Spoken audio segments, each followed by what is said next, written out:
Welcome back to another video on the manual Audi S5. And in the last, you saw us do a lot of preventative maintenance and cleaning around the engine, inside the engine. The intake valves especially needed a proper carbon cleaning. And while we didn't do as good a job as, say, a walnut blaster would have, I would say that this here is a night and day difference. You'll also notice that apart from the fenders being installed, they're not painted yet. Of course, we're gonna tackle that at a later date. The wheels have also been fitted. I showed these at the end of the last video, kind of left you hanging. So I've gone ahead and installed them. You see with the replacement rotors and pads, it's looking really clean up front now. Running a bit high, I think, because we don't have a lot of weight up front. Of course, the hood is missing still, as well as the bumper and pretty much all of the cooling, radiator-wise, plumbing. We don't have the crash bar either. So I think once we add more weight to the front, that should settle the suspension a bit more. I also didn't cover this in the last video, even though we fitted these. The panel gaps are pretty much honed in on this side, but I didn't open the passenger side door. You can see there's just a tiny bit of clearance there between the door and the fender. And well, that's good. That's exactly what we want, so that by the... Oh, it's hitting something.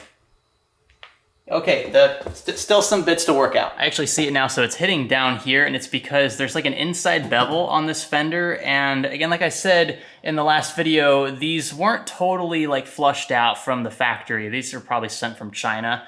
And so I had to do a bit of bending inside to keep these from hitting other parts of the car. But yeah, so when we open the door, we get a bit of rubbing right there. So we'll have to do a bit of bending. You won't see it. It won't affect the body panel, the parts of the body panel you'll see, but this will keep the door from hitting that piece. Elsewhere though, we can definitely tackle the water pump. So this was in the process of being replaced in the last video. The thermostat already was, but the OEM bolts were being a bit stubborn. One of them actually snapped and a piece of it is still here. I think it's gonna be easy to recover. If not, this part of the video will take much longer than I was expecting, but I'm gonna remove the others. I bought some replacements. They are not OEM because they're like $2.50 a bolt for some reason. I gotta wait for them to ship from somewhere. I just buy them on Audi Parts USA. I'm not sure where they actually come from, but it takes a lot longer to get those than just running down to the hardware store. Probably not to spec, but this should be fine for now.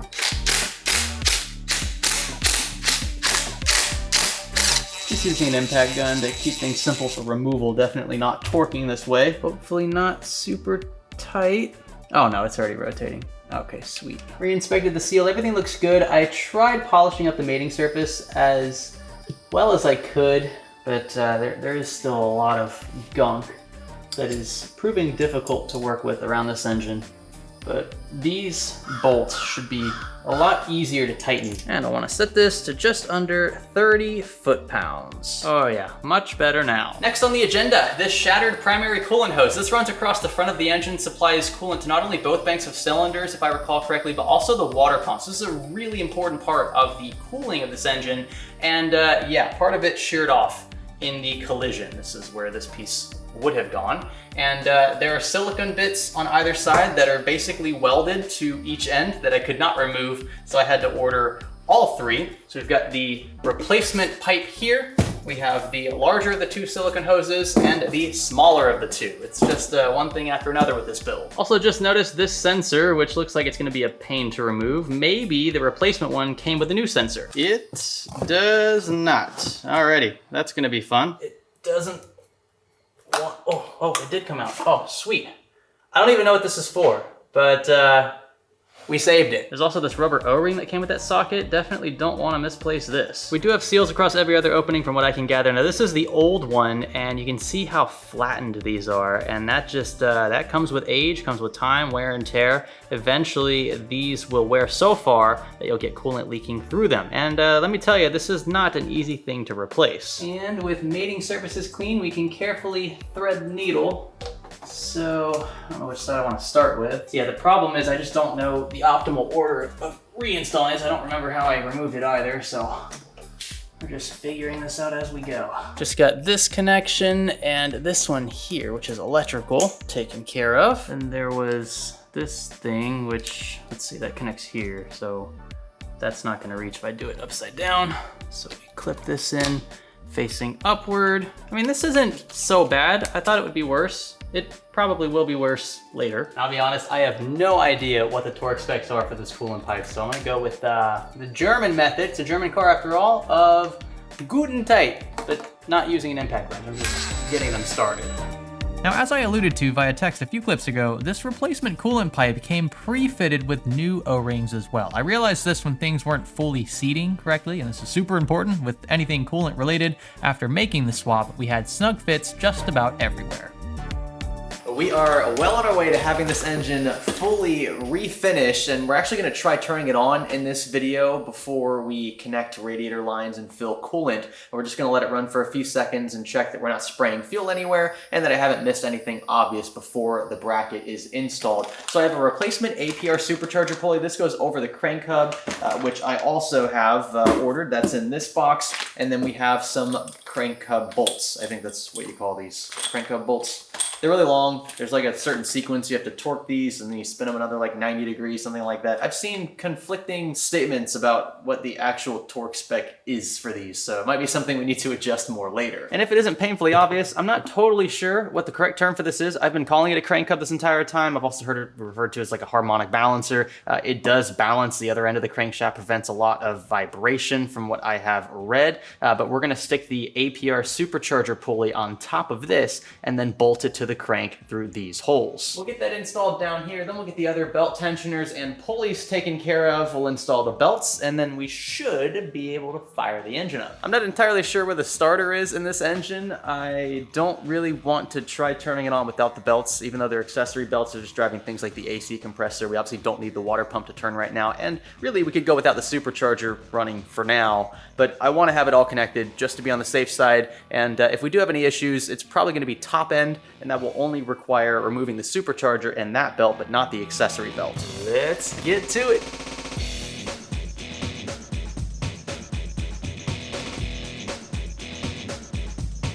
I will admit this step would have gone much smoother had I actually paid attention and read the directions. So there's one hole in these hubs that's slightly further from center, this one here, than the other 7, and I was wondering why things weren't threading correctly. Once I figured that out, I was able to cross-torque them to spec with my torque wrench and an Allen key to counter the rotation, otherwise the engine will just spin as I continue torquing. The water pump pulley was up next, and this was pretty straightforward, just 3 bolts, though I ended up making a grave mistake you'll see, or hear rather, a bit later. I really try to stick with OEM parts where possible, but I'm operating on a tight budget here, and I have to keep the cost of the car into account when replacing things that aren't necessarily broken. I took my time with all the pulleys, made sure they were torqued correctly and spun freely once mounted. We've come a long way from where this all started, and it's only been a few weeks. This is the original supercharger tensioner, and you can see where it broke from the engine in this crash.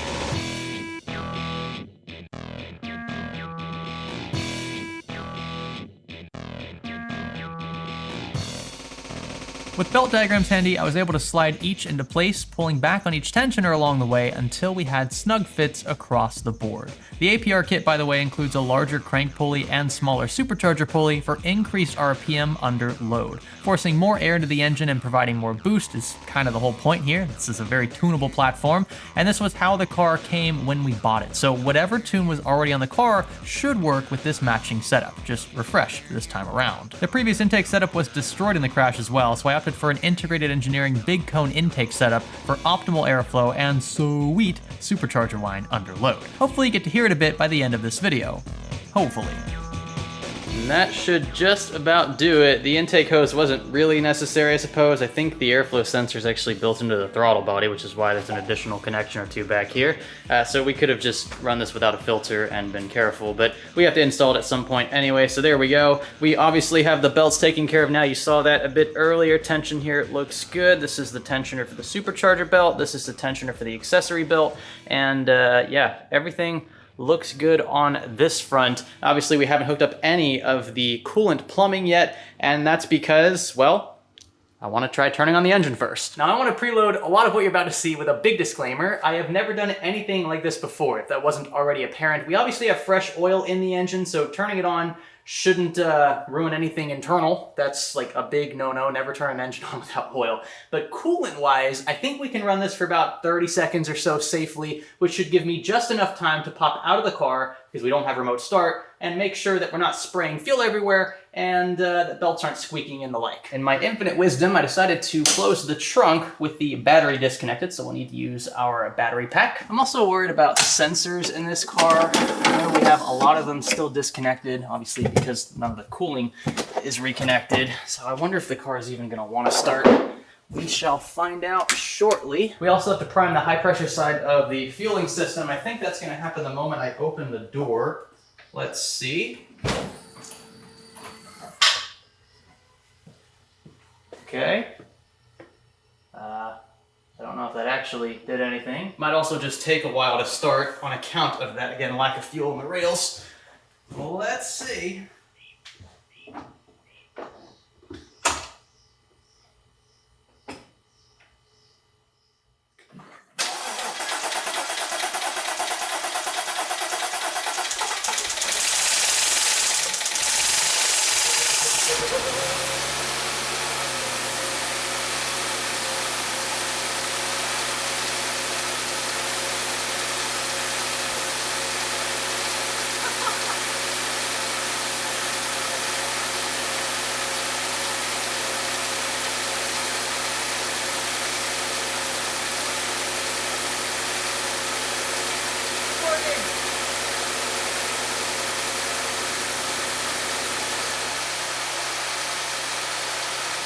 I think that's a success. For this being my first time ever taking an engine this far apart, that is, I mean, it's awesome that it started. It didn't sound bad. I don't smell any fuel. It started slow. Of course, it has to build fuel pressure, so that makes sense. I am super pumped. Nothing blew up. That's already a win in my book. The belts are still tight. I didn't notice any squealing, so that's good. I'm not sure what an engine's supposed to sound like when it doesn't have coolant in it. I imagine not much different than it otherwise would, but that didn't set off any alarms in my head. I can sort of kind of see the fuel rails on either side underneath the supercharger. I don't smell any fuel. If it was accumulating in the V, we definitely would be smelling it by this point, but I can also sort of see in there. So I'll take a flashlight off camera and double check both banks. Yeah, I mean, this is this is a best case scenario. So far, the engine turns back on despite everything we did to it, stripping it down pretty much as far as the block would go without disassembling the block, taking the heads off. Yeah, I'm so pumped if you can't tell. So now comes the next fun part. I feel confident moving forward. We've got the radiator bracket. I've already test fit this. Everything is square, so that is nice. We'll get the radiator, the AC condenser, and the heat exchanger. Actually, that's the one thing I am waiting on, but this will take several days, I imagine. And then the headlights, some other things we can bolt up to the car and almost make it drivable. First up, we have this lovely new radiator. Here's the AC condenser. All of these are bare metal, bare aluminum, but I'm okay with that. And the back piece, this dual fan assembly. For those of you who watch my PC content on the Greg Salazar channel, yeah, how do you like these apples? Now, I already know for sure there are still a few things we have to order in order to get this fully built, apart from the hood and the front bumper, both of which are still not ordered because I am still looking for cheap options that aren't completely damaged. So we've got to order grommets for the airbox. We still need to order a couple of brackets, some radiator hoses, but we'll get a majority of the big stuff fitted today if we can.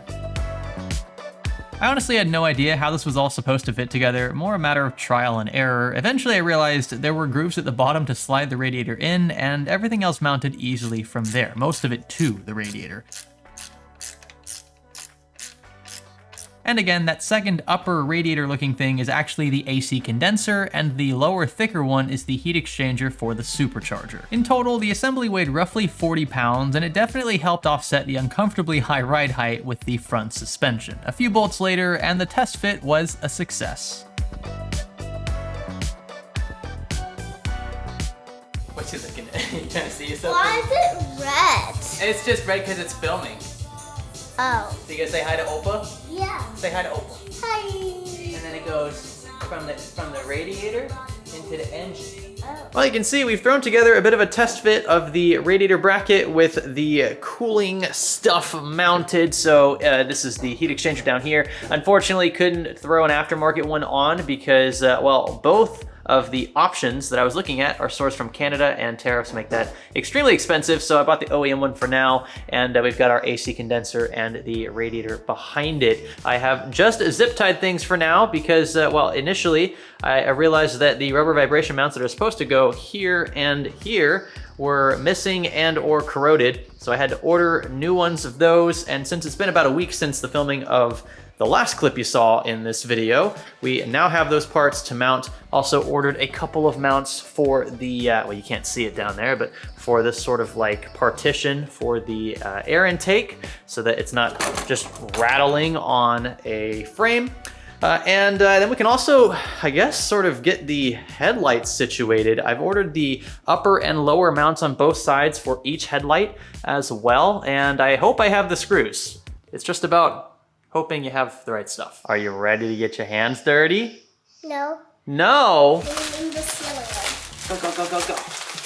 Oh, look, wheel caps. I can't open this yellow. It's too sticky. You just gotta pull it really hard. Daddy, what are you doing? I'm not sure, just be careful opening it. Oh, these are the mounts for the air box. We got this direct from Audi. Took a bit of a risk on these center caps. I've been looking for a set that will fit the aftermarket wheels here. I think this is a 60 millimeter kit. I'm just gonna jam it in here and cross my fingers. It might get stuck, it might be cringe. I think 60 mil is the correct dimension. I just think the rims only accept a certain depth. Oh.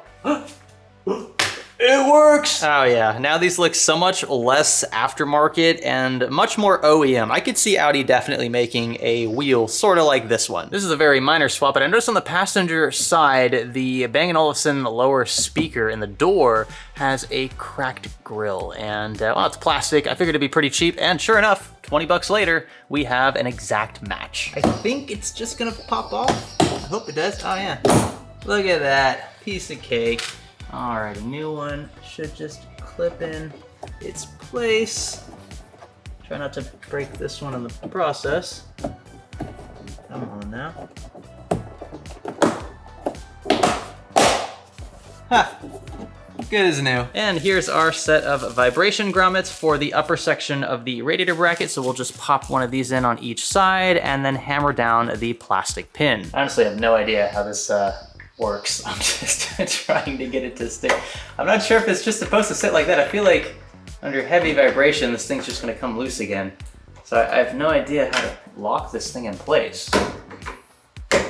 Ah, there we go. Yep, so that's locked in now. And in goes the second one. Honestly, zip ties probably would have been fine, but this will curtail the vibrations and the clattering a bit. Now, the reason why I haven't hard bolted this bracket yet is because we're missing one key ingredient apart from the hood latch, the lower section of that, the fan assembly. I ordered the wrong one. The connector, for some reason, didn't line up with this S5, so I had to reorder from a different supplier, and this one seems to be a match. This new fan assembly just clips into the slot behind the radiator on the bracket we worked on earlier, so we removed tape from the air ducts first, figured out which way was up, and got to work. The radiator needed to be partially removed from the bracket to squeeze it in. I probably did this a bit out of order, but the plastic guides made it so much easier. I also took this time to install the rubber vibration mounts ordered direct from Audi. These sit under our aftermarket air box and prevent it from slapping against the frame while under load. These tend to vibrate if they aren't mounted. Next came the vacuum pump. I think that's what this is. It looks like this connects to the crankcase vent tube, though we were obviously able to get the car running without it earlier. Not sure how vital it is. Can't forget the lower hood latch either. Installation later would be a major pain because there's not a lot of clearance behind this bracket once it's installed. These replacement headlights had been sitting in their boxes for weeks, so it was nice to finally be able to crack them open. I was curious how close to OEM they'd look given the huge price difference. At least in the photos, they seemed to be a near match. And to my surprise, I honestly couldn't tell the difference in person. I'm in love with this generation of Audi design, just across the board, if you can't already tell. And these headlights will give our S5 its signature 2010s era Audi look. Mounting them wasn't necessary at all. We very well could have just plugged them into their respective harnesses and let them sitting on the engine. We weren't gonna start it with these attached, at least at this point, but I wanted to take this opportunity to test fit the replacement brackets as well. Remember, all of this was purchased several weeks ago, and the longer I wait to fit parts, the less likely I am to get my money back should anything go wrong. all. And now for the moment of truth. Success! So far, so good. Running lights are all good, but how about low and high beams? Remember, I pulled the xenon bulbs from the car earlier, from actually the original headlight housings. Are they going to work in this new housing? Oh, would you look at that? A great result. Super impressed with these given how much money we saved on them. Again, the xenon bulbs themselves are like over 50 bucks a piece. Onto the crash bar. This would end up coming off again shortly after these next few clips, but it was important again to test everything out while I was here. And boy, she is looking pretty. It's all slowly but surely coming together. Time to top her off with some coolant, check for any leaks, do my best to bleed the system, which we'll discuss more in the next video, and give her a proper, longer startup.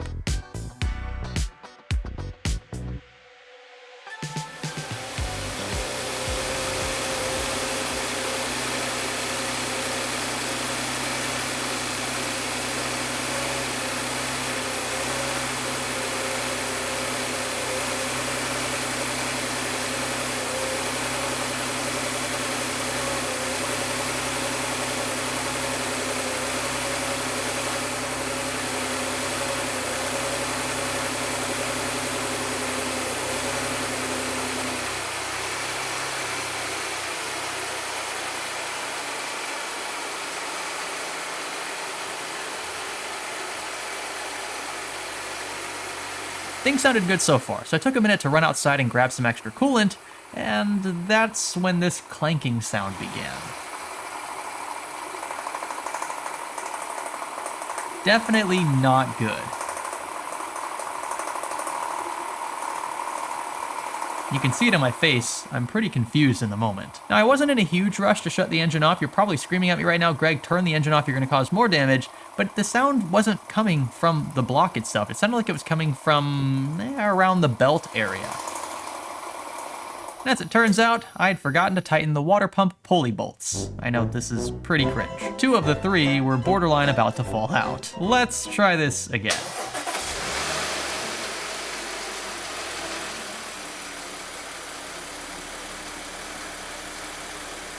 Okay, off to another great start. Hopefully it stays this way. The engine so far is warming up and it's not rattling. It has a very smooth idle. That's very important.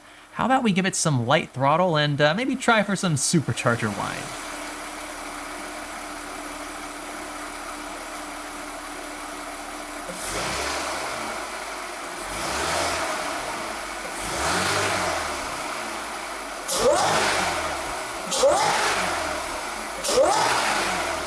Wow, what else can I say? This is the highlight of the B8.5 S5. What a unique sound for a modern Audi, and it's partly thanks to all of the modifications we reinstalled to get this where it is now. It sounds incredible, not only with the dual APR pulley setup, but also this beefy cold air intake, which isn't really gonna do a good job at, taking in cold air, but it does do a good job at making that supercharger sound beautiful. Now, I've definitely gone back and forth a bit with some things that don't matter as much. So the headlights, for starters, I wanted to make sure that these fit and that they turned on. You saw that in the video already. And this here is the bumper I found on eBay, brand new. It has some scuffs now because I put it in my truck. Those should stand out.